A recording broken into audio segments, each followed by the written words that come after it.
Jo crec que la horchata no té enemics. Com la horchata combina tant en llimona com en gelats, doncs no té competidors.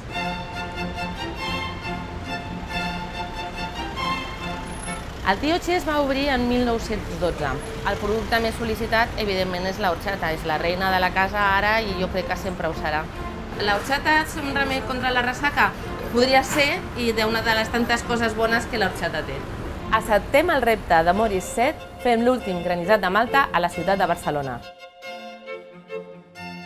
Doncs el granissat de Malta s'ha de torrar la malta primer, després la deixem a banda perquè hem d'agafar aigua, es posa una pell de llimona i es posa canyella amb rama. Això es posa a bullir i quan està en punt d'ebullició se li tira la malta que hem torrat. Aquest escaldar que hem fet d'aquest preparat, aleshores s'ha de colar.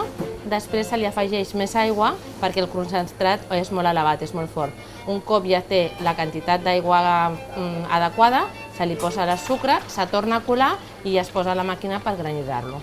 I un cop està el granissat, el posem ja per servir i quan se serveix se li posen unes pepites de malta.